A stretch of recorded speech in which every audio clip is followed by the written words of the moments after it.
It was the winter of 1942. Snow fell softly over Berlin, muffling a city at war. In a bunker beneath the Reich Chancellery, a group of scientists waited in silence. Men who had once been the pride of German intellect, now pale and exhausted, clutching reports they dreaded to deliver. At the center of it all sat Adolf Hitler, the Führer of a nation that had conquered half of Europe, now obsessed with a single, burning question. Could Germany build the atomic bomb?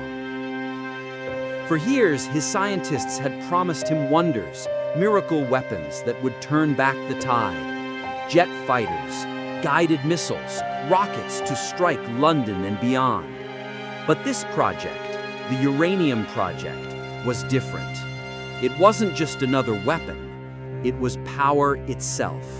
Power to win the war or to end the world. And now, in this dim, smoke-filled room, the men who once dreamed of splitting the atom had come to tell him the truth. Germany would never build the bomb. When war broke out in 1939, German science was the envy of the world. Its physicists, names like Heisenberg, Hahn, Meitner, and Born, had laid the very foundations of nuclear theory. It was in Berlin, not America, that the chain reaction was first understood. And for a moment, it seemed inevitable that the Third Reich would be first to harness the atom. But as the bombs began to fall and Europe descended into fire, that brilliance began to scatter. Some fled, Jewish scientists, thinkers, mathematicians, driven from their labs by the very ideology that claimed to protect German genius. Others stayed, trapped in a system that rewarded obedience over truth. By 1941, the Uranium Club, as it was known, was already years behind. Their resources were stripped away, their experiments buried under bureaucracy and fear. The Reich needed tanks, not theory, bullets, not neutrons. And so the dream faded, replaced by propaganda and silence. But in late 1942, the question returned. Reports reached Hitler of American and British efforts, whispers of vast research projects in the desert, whole cities devoted to a single weapon. He grew paranoid. If the Allies were racing toward an atomic bomb, Germany must not fall behind. He summoned his scientists, among them Werner Heisenberg, the theoretical physicist once celebrated as Einstein's successor. Heisenberg was no ordinary scholar. He was a man caught between duty and conscience, genius and survival. And now, standing before the most dangerous man in the world, he was expected to explain the unthinkable. The meeting was tense. Hitler demanded clarity. Was it possible? Could Germany build a bomb powerful enough to destroy a city, to force the Allies to surrender? Heisenberg hesitated. He spoke of fission, of uranium-235, of critical mass, terms that meant nothing to the generals in the room. He drew diagrams on a blackboard, explaining that to build such a bomb would require not one laboratory, but an entire industry. Thousands of tons of uranium, factories the size of cities, and time, years of it. Hitler's eyes narrowed. Heisenberg continued. The theory was sound, but the process was impossible under current conditions. Germany simply did not have the industrial capacity, not the resources, not the time. The room fell silent.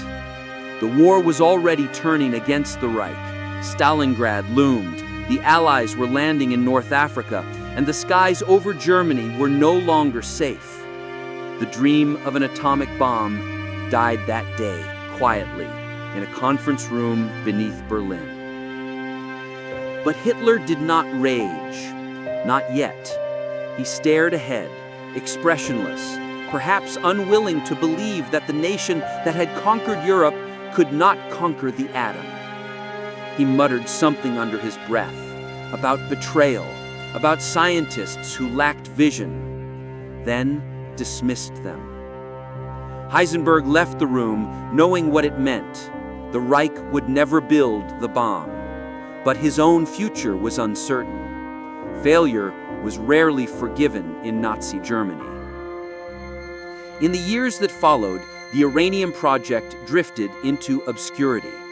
The scientists continued their research quietly, some hoping to build a reactor, others simply trying to survive.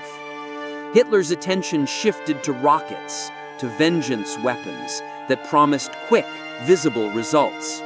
The V2 became his new obsession. He preferred weapons he could see, touch, and unleash.